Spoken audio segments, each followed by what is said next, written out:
The luxury hotel room looked like a war zone. Broken champagne glass mixed with blood on the expensive marble floor. A beautiful red Indian wedding dress, torn and bloody, thrown across the furniture. Rose petals scattered everywhere. But these weren't romantic anymore. They were evidence of something terrible. At 2:17 a.m. on March 22, 2020, Preet Kaur stood on the balcony of the presidential suite at Park Hyatt Melbourne. She was 29 years old, still wearing her blood-covered wedding outfit, staring down at the courtyard 15 floors below. Her brand-new husband, Vikram Singh, lay dead on the ground.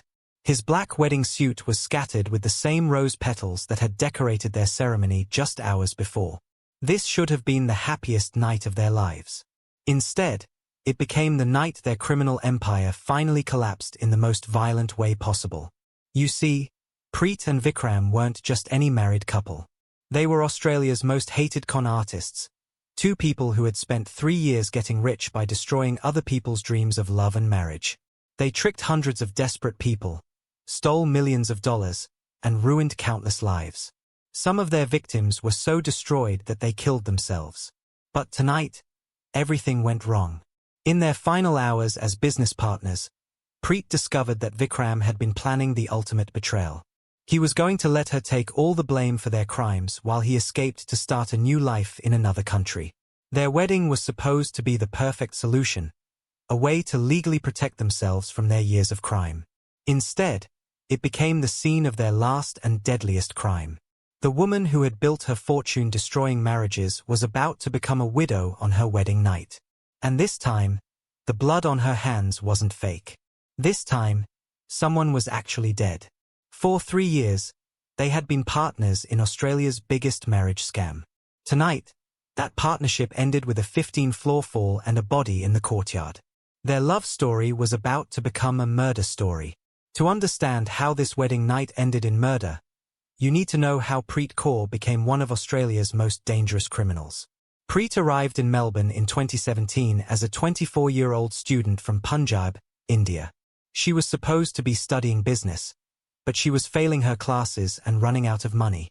That's when she discovered something much more profitable than studying: how to exploit people's loneliness and desperation for love. Within 18 months, this failed student had built a criminal empire worth $15 million.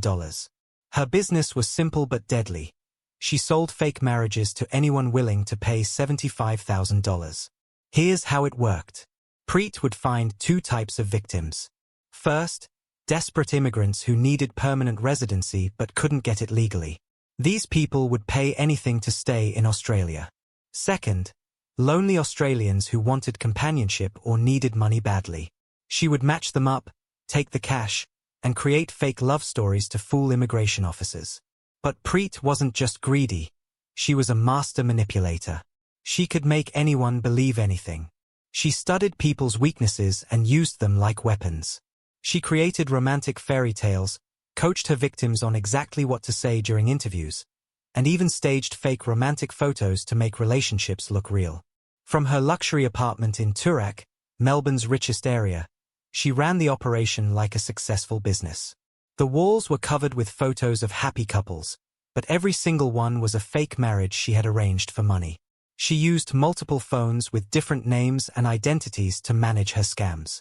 She wore expensive designer clothes and drove luxury cars to look successful and trustworthy. To the outside world, she looked like a legitimate immigration consultant helping people find love. In reality, she was destroying lives for profit and had no feelings for the people she hurt. But Preet couldn't run this massive operation alone. That's where Vikram Singh came in. Vikram had arrived in Australia a year before Preet in 2016. Unlike her, he came legitimately as an IT worker trying to build an honest life. He had a good job, paid his taxes, and followed all the rules. But when his work visa ran into problems and he faced deportation, he became desperate. That's when Preet found him and saw an opportunity. She didn't just help him solve his immigration problems. She turned him into her partner in crime. Vikram became the muscle of the operation. While Preet charmed victims and created fake love stories, Vikram handled the dirty work.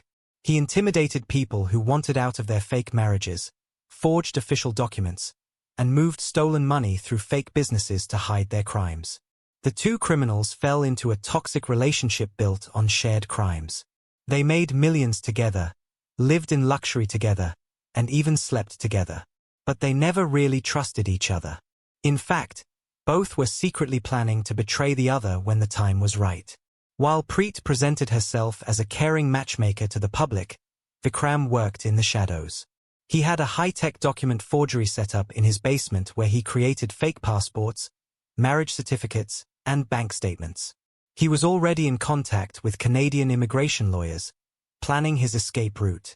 He even had a fake passport with a new identity ready to use. But the real tragedy wasn't their eventual betrayal of each other.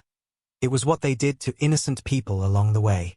Sarah Williams was a 34-year-old primary school teacher who fell for one of Preet's fake marriage schemes. She paid her entire life savings, lost her house when the scam fell apart, and tried to kill herself when she realized she'd been tricked. Ravi Sharma, a 28-year-old engineer from India, paid everything his family had for a fake marriage. When it was exposed, he was deported and blacklisted from ever returning to Australia. The Patel family sold their land in India to pay for their son's fake marriage. When the scam collapsed, they lost everything and became homeless. James Morrison, a 45-year-old widower still grieving his wife's death, was manipulated into paying his pension savings for a fake relationship that left him broke and heartbroken. These weren't just financial crimes. Preet and Vikram were destroying lives, breaking hearts, and pushing desperate people over the edge. Some victims became so hopeless that they took their own lives. For 3 years, they got away with it all. They arranged over 200 fake marriages, stole millions of dollars, and lived like royalty while their victims suffered in poverty and despair. But their success was about to become their biggest problem. By January 2020, Preet and Vikram's perfect criminal empire was falling apart. The easy money and luxury lifestyle were coming to an end, and danger was closing in from every direction. Detective Sarah Chen from the Australian Federal Police had been quietly hunting them for months. She was a smart, determined cop who specialized in immigration fraud, and she knew exactly what Preet and Vikram were doing. Chen led a special task force called Operation Fake Love that included police officers, immigration officials, and financial crime experts all working together to bring down their network. The investigation was intense and thorough. Undercover agents were watching their every move. Bank accounts were being monitored. Phone calls were being recorded.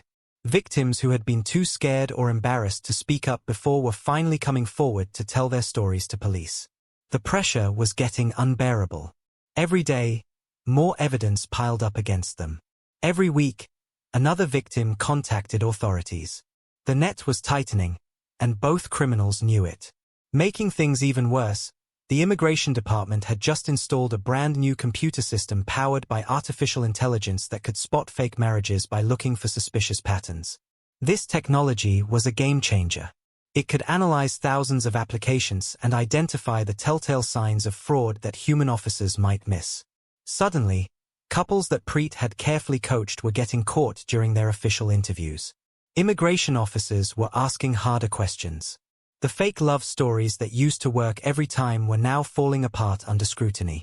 Preet's success rate dropped from 95% down to less than 30%. The money that used to flow like water was now just a small trickle. But the authorities weren't the only ones hunting them. By February 2020, Melbourne's Indian community had completely turned against them.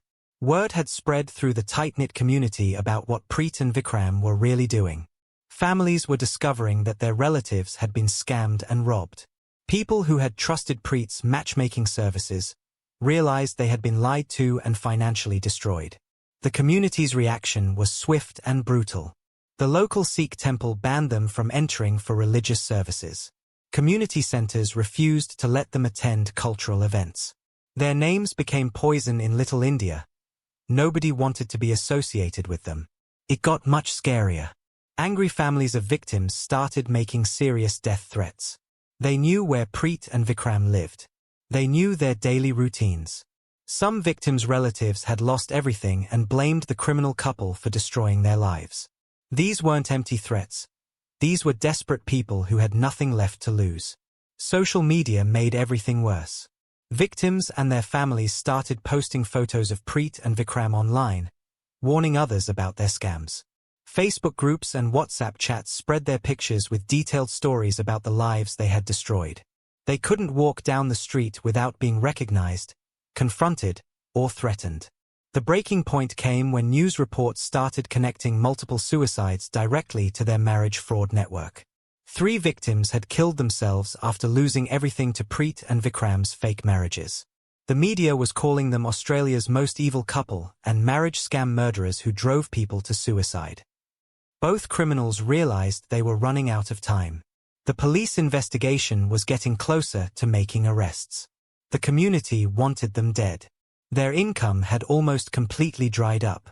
They needed an escape plan, and they needed it fast.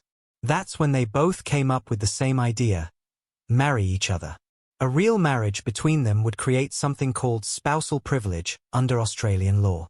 This meant they couldn't be forced to testify against each other in court, which would make it much harder for prosecutors to build a case against them. It would also make their shared criminal assets harder for the government to seize, since married couples have special legal protections for joint property. Even better, they could spin their wedding as a redemption story for the media. 2 former criminals find real love and decide to reform their ways. It might buy them some public sympathy and give them breathing room with both the community and the legal system. So in March 2020, they announced their engagement to the world. To everyone watching, it looked romantic. 2 people who had done bad things but found love through their shared experiences and were now ready to go straight and build a legitimate life together. The announcement got positive media coverage. Some people in the community thought maybe they really had changed. Even some victims' families wondered if this meant they might finally get some of their money back. But behind the scenes, both Preet and Vikram were secretly preparing their own individual escape plans. Neither one intended to honor this marriage beyond the immediate legal protection it would provide. Vikram had been quietly contacting criminal networks in Canada who could help him disappear with a new identity. He had been moving money to hidden offshore accounts that Preet didn't know about. His plan was simple: marry her for the legal benefits, then vanish to Canada, leaving her to face the authorities alone. Preet was no fool either. She had been exploring escape routes to the United Kingdom through forged documents and criminal contacts there. She had her own secret stash of money and her own detailed plans to disappear, leaving Vikram to take the blame for everything they had done together. Both thought they were smarter than their partner. Both believed they could pull off the ultimate betrayal. Neither realized that the other person was planning exactly the same thing. As their wedding day approached, they were both living double lives even within their criminal partnership. Their marriage was never meant to be real. It was just another scam. But this time they were scamming each other. March 22nd, 2020 was supposed to be the perfect wedding day. Instead, it became the day 2 criminals tried to outsmart each other with deadly consequences. The wedding took place at Crown Casino Melbourne, one of the city's most expensive venues. Because of COVID-19 restrictions, only a small group of people could attend, which actually worked perfectly for Preet and Vikram. They didn't have real family or friends who would come anyway. Most people in their lives either hated them or had cut them off completely. Since their real families back in India had disowned them after learning about their crimes, they hired professional actors to play the role of loving relatives. These actors had no idea they were participating in a fake family reunion for 2 criminals. They were just paid to smile, cry happy tears, and make the wedding look legitimate for the cameras. Professional photographers were there to document what the media was calling their love story redemption. The pictures would be used to show the world that 2 bad people had found each other and were now reformed and happy. Every smile, every kiss, every tear was carefully staged for maximum public sympathy. But what nobody knew was that while they posed for these romantic photos, both bride and groom were secretly planning to kill each other after the ceremony was over. The wedding ceremony itself was beautiful to watch. It was a traditional Sikh ceremony with all the right decorations, music, and religious rituals. Preet wore a stunning red and gold outfit that cost more than most people's cars. Vikram looked handsome in his black suit with a traditional turban. They said emotional vows about loving each other forever, about standing by each other through good times and bad, about being faithful until death. The small crowd of community members who attended wiped away tears listening to their promises. These people genuinely believed they were watching two criminals who had found redemption through love. But every word was a complete lie. While they spoke about loving each other forever, both were thinking about how to kill the other person as soon as possible. Even their wedding rings were part of their deadly plans. Both contained tiny GPS tracking devices so they could monitor each other's movements. The ceremony looked perfect from the outside, but it was really just two murderers getting married for legal protection while planning each other's deaths. The real drama started during the evening reception. That's when both criminals began discovering the truth about what their new spouse was really planning. Preet was in the bathroom when she overheard Vikram talking quietly on his phone. He was speaking to someone in Canada, and even though he was trying to keep his voice down, she caught enough words to understand what was happening. He was talking about moving the timeline up and eliminating the problem permanently. She realized with horror that he was talking about killing her. When she came out of the bathroom, she started looking through his things more carefully. In his jacket pocket, she found official documents, but they were all in his name only. There was no mention of her anywhere. These were immigration papers for Canada, bank account transfers, even a new passport application. Everything was prepared for him to disappear alone. She checked their shared bank accounts on her phone and discovered that over the past month, Vikram had been secretly moving their money to offshore accounts that only he could access. Millions of dollars that should have been theirs together was now under his control only. The horrible truth hit her like a physical blow. He wasn't just planning to run away and leave her behind. He was planning to frame her for all their crimes, take all their money, and then kill her to make sure she could never expose him. But Vikram was making his own terrifying discoveries that same night.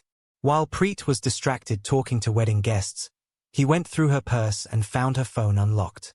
The message history showed months of secret communication with criminal contacts in the UK. People were discussing new identity papers, permanent solutions, and making problems disappear forever. Then he found something that made his blood run cold. Hidden inside her heavy traditional necklace was a small glass bottle. When he carefully opened it and smelled the contents, he recognized it immediately. It was poison. Fast-acting, hard to detect, and deadly within hours. She was planning to kill him, probably during their honeymoon, when they would be alone together. She would poison his food or drink, make it look like a heart attack or sudden illness, and then inherit everything as his grieving widow. Both criminals now knew the awful truth. The person they had just married, the person they had worked with for 3 years, the person who was supposed to be their partner, was planning to murder them.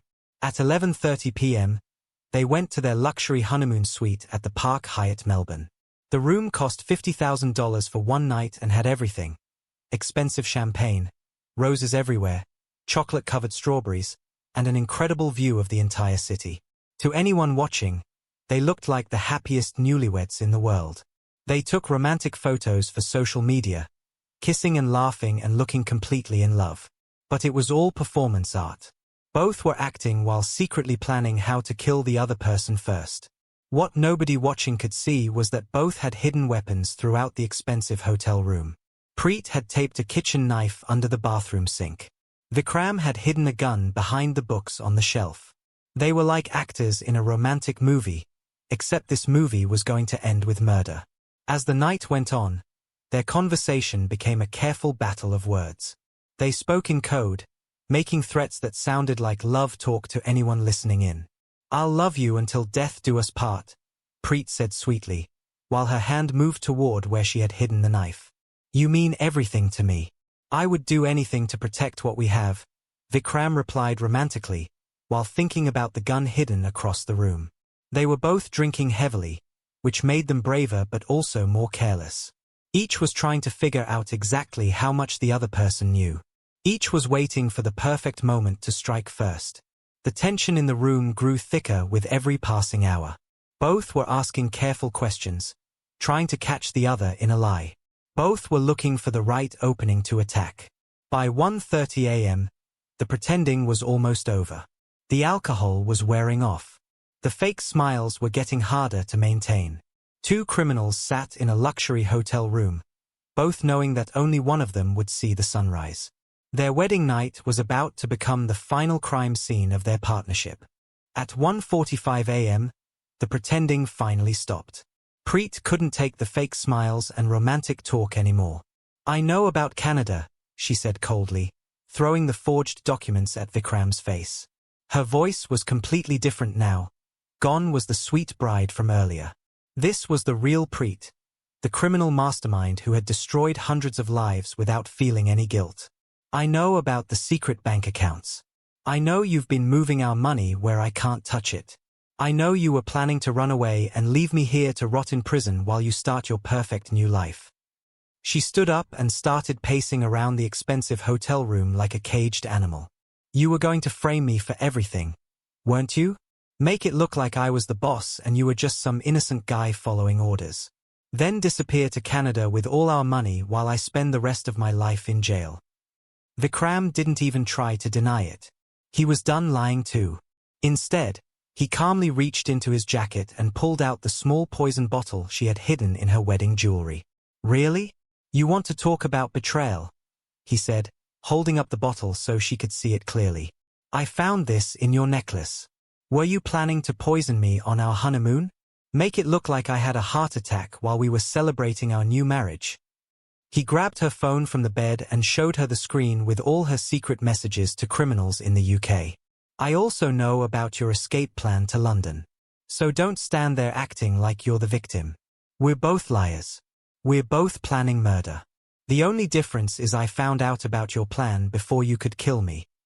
For a long moment, they just stared at each other across the luxury hotel room. 3 years of working together, 3 years of making millions through crime, and it all came down to this. Two criminals who had never really trusted each other, finally admitting they were both planning to commit murder. At 2 a.m., the fight turned to money. That's when things got really ugly. "Those offshore accounts belong to me," Preet screamed, grabbing her laptop and frantically trying to access their shared criminal funds. "I built this whole business from nothing. I found the victims. I created the fake love stories. I made all the plans."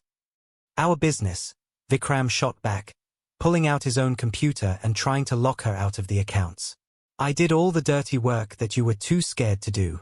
I threatened people when they wanted out. I forged all the documents. I moved the money around so we wouldn't get caught. Without me, the police would have arrested you years ago." They were both typing furiously, trying to transfer millions of dollars, trying to lock the other person out of accounts worth $15 million total. Both realized their partnership was completely over and they needed to grab whatever money they could before the other person took it all. "You know what?" Preet said, picking up her phone with her finger hovering over Detective Chen's number. "Maybe I should just call the police right now. Tell them exactly where to find you. At least if I cooperate, I might get a deal and a lighter sentence." "Go ahead and try," Vikram replied, grabbing his own phone. "I'll call them too and tell them where all the evidence is hidden. Remember Ravi Sharma, that engineer who killed himself after we scammed him? I kept his suicide note, and it mentions your name specifically as the person who destroyed his life." That's when Vikram's phone started ringing. The caller ID showed Detective Chen's name. It was 2:10 a.m., way too late for a normal phone call. Vikram answered it and put it on speakerphone. He didn't care anymore if Preet heard everything. "This is Detective Chen from the Australian Federal Police," the voice said. "We're conducting major arrests tomorrow morning starting at 6 a.m. We have enough evidence to charge both of you with fraud, money laundering, and multiple counts of manslaughter for the people who committed suicide because of your scams." Both criminals went completely white. They stared at each other in horror. "I'm calling to give you one last chance to cooperate with our investigation," Detective Chen continued. "The first person to come in and confess gets a deal and a reduced sentence. The other person gets life in prison with no possibility of parole." She hung up without saying goodbye. Preet and Vikram looked at each other across the hotel room. After 3 years of partnership, after getting married just hours earlier, it came down to this simple choice. Kill your business partner or spend the rest of your life in prison. Preet moved first. At 2:15 a.m., she grabbed a sharp knife that she had hidden earlier in the wedding flower arrangements and lunged straight at Vikram. He saw it coming just in time and rolled away, grabbing an expensive champagne bottle to defend himself. They fought like wild animals throughout the luxury hotel suite. Beautiful furniture got smashed into pieces. Wedding decorations were torn apart and scattered everywhere. Blood started splattering on the white walls and expensive carpet. Preet was smaller but faster. Vikram was bigger and stronger but drunk. They were both desperate, both fighting not just for money but for their lives and freedom. The violent struggle moved toward the balcony that overlooked Melbourne's downtown area. The city lights sparkled beautifully 15 floors below them, but neither criminal was looking at the view. Preet was trying to push Vikram over the railing. She knew that if he fell, all their problems would be solved. She could blame everything on the dead man and maybe even get sympathy as the grieving widow. Vikram was fighting back, trying to grab the knife from her hands. But the balcony floor was slippery from spilled champagne and blood from their fight. Then it happened. Vikram lost his footing and slipped. He grabbed onto the balcony railing, but his hands were sweaty and bloody from fighting. He was hanging 15 floors above the concrete courtyard, held up only by his grip on the metal railing. "Help me," he gasped, looking up at Preet with fear in his eyes for the first time. "Please. We can work this out. We can both run away together. Just pull me up." Preet stood there looking down at him. She had a choice to make. She could reach down and save the man she had worked with for 3 years. The man she had just married. The man who knew all her secrets. Or she could let him fall and solve all her problems at once. At 2:17 a.m., she made her decision. Instead of helping him up, Preet lifted her foot and stepped down hard on Vikram's fingers where they gripped the railing. "This is for trying to betray me," she said coldly. His grip broke instantly. Vikram Singh fell 15 floors, screaming all the way down until he hit the hotel courtyard with a sound that Preet would never forget. Their criminal empire was finally over. But so was Preet's freedom. She had just murdered her business partner on their wedding night, and there was no escaping what she had done. When the sun came up on March 22nd, Detective Chen arrived at the Park Hyatt Melbourne to investigate what would become one of Australia's most shocking crimes. Preet was sitting calmly in the hotel lobby, still wearing her blood-stained red wedding dress. Her story was simple and rehearsed. It was a terrible accident. "We were celebrating our wedding on the balcony with champagne, and Vikram got too close to the railing. He slipped and fell. I tried to grab him, but I couldn't reach him in time." She even managed to cry real tears while telling this story. To any normal person, she would have looked like a devastated new bride who had just lost her husband in a tragic accident. But Detective Chen wasn't any normal person. She had been hunting these two criminals for months and knew exactly how manipulative they could be. She also knew that their stories were usually lies designed to hide much darker truths. Chen immediately started examining the crime scene, and Preet's story began falling apart within minutes. The hotel room looked like a war zone. Furniture was smashed, blood was splattered on walls, wedding decorations were destroyed, and there were clear signs of a violent fight.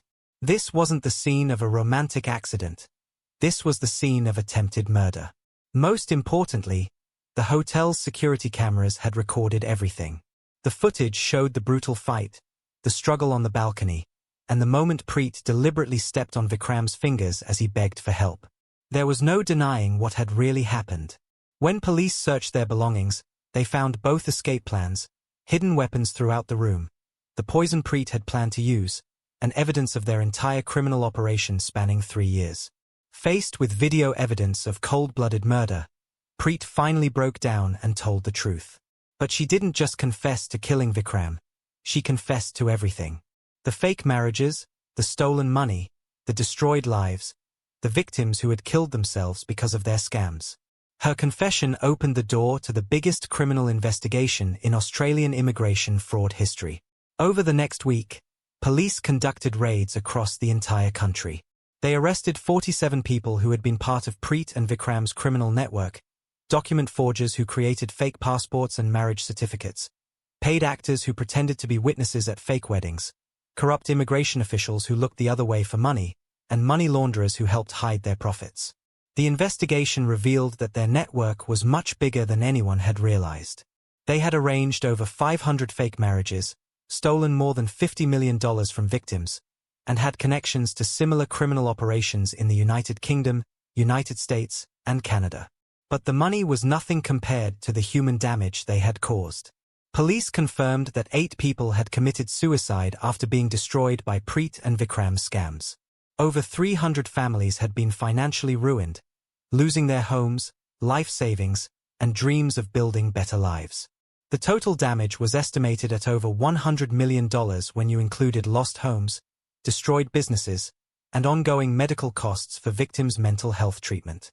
Sarah Williams, the teacher who had tried to kill herself after losing everything, came to court to face Preet directly. "You didn't just steal my money," she said through tears. "You stole my ability to trust anyone ever again. I haven't been on a single date in 4 years because I'm terrified that anyone who shows interest in me might be another scammer." The Patel family, who had sold their farmland in India and ended up homeless, traveled all the way to Australia to attend the trial. "You killed our son's future," the father said, pointing directly at Preet. "You killed our family's hope. We may never recover from what you did to us." Preet's trial began in April 2020 and lasted 9 months, making headlines around the world. The media called it Australia's most evil love story and the wedding night murder that exposed a criminal empire. Every day, the courtroom was packed with victims and their families who had traveled from across Australia and India to see justice done. Many had to take time off work they couldn't afford and pay for travel expenses they didn't have, just for the chance to look Preet in the eyes and tell her how she had destroyed their lives. The charges against Preet were severe: first-degree murder of Vikram Singh, 327 separate counts of immigration fraud, money laundering involving $50 million, conspiracy to defraud the government, and causing death by criminal negligence for the people who had committed suicide because of their scams. Preet's lawyers tried every possible defense. They argued she was a victim too, manipulated and controlled by Vikram. They claimed she had been driven to temporary insanity by years of abuse. They even tried to argue that Vikram's death was still an accident, just one that happened during a fight. But the evidence was overwhelming. Court-ordered psychological tests revealed that Preet was a sociopath with no real empathy for other people.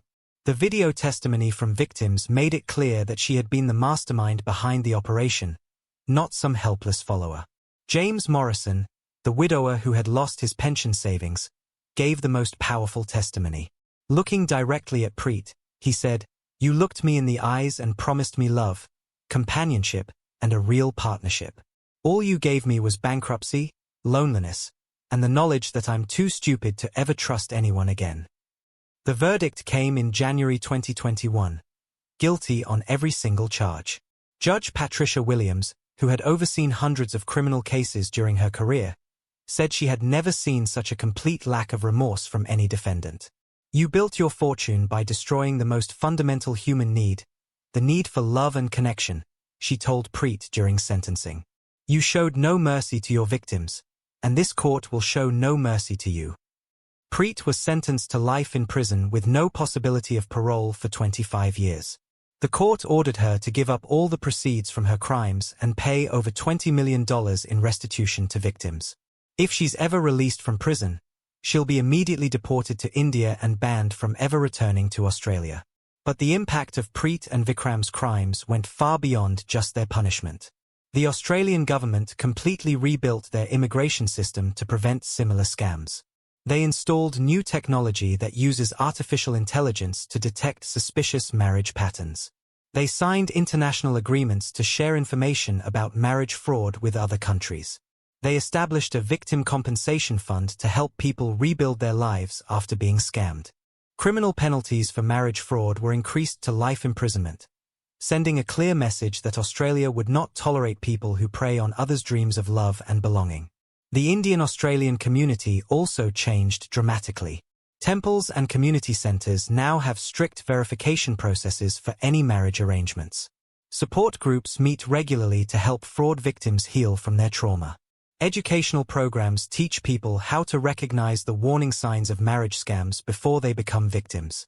Advocacy groups formed by the families that Preet and Vikram destroyed now work full-time to prevent other people from suffering the same fate. They speak at schools, community centers, and immigration offices, sharing their stories to warn others about the devastating consequences of marriage fraud. Today, Preet sits alone in a maximum security women's prison. She spends 23 hours a day in solitary confinement for her own safety. Other inmates want to hurt her because they know what she did. She receives regular death threats from victims' families who will never forgive her for destroying their lives. Every appeal she has filed has been rejected by the courts. She will likely die in prison, paying for the lives she destroyed and the partner she murdered on what should have been the happiest night of her life. The luxury apartment in Turak is gone. The designer clothes are gone. The millions of dollars are gone. The criminal empire that took 3 years to build was destroyed in a single night of violence and betrayal.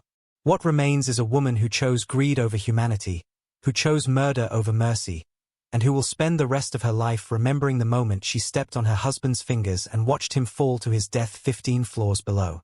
4 years have passed since that bloody wedding night, but the damage Preet and Vikram caused still echoes through hundreds of lives. Preet sits in maximum security prison, locked in solitary confinement 23 hours a day for her own safety. Other inmates want to hurt her because they know what she did. She's tried multiple times to appeal her sentence, but every court has said no.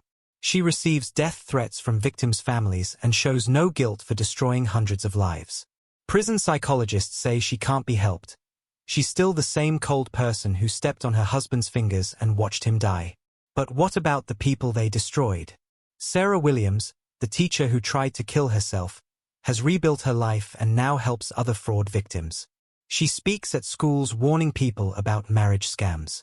Ravi Sharma's family never recovered. They lost their farm and became homeless in India. His father died last year from stress. They're still fighting for compensation they may never get. James Morrison, the widower, never found love again. At 49, he lives alone and says he'll never trust anyone enough to get married. 12 victim families are still in court trying to get their money back. The community has tried to heal. There's now a memorial for the 8 people who killed themselves because of the scams. Every March 22nd, there's an awareness day warning others about marriage fraud. The case changed laws worldwide. Countries now share information about marriage scammers. Immigration systems were completely rebuilt. The story is told in immigrant communities globally as a warning. Preet and Vikram turned marriage into a weapon, destroying hundreds of innocent lives for money. Their wedding night proved that criminals who build empires on betrayal will always betray each other. The luxury is gone. The money is gone. What remains is a lesson. Those who profit from destroying other people's dreams will find their own dreams becoming deadly nightmares.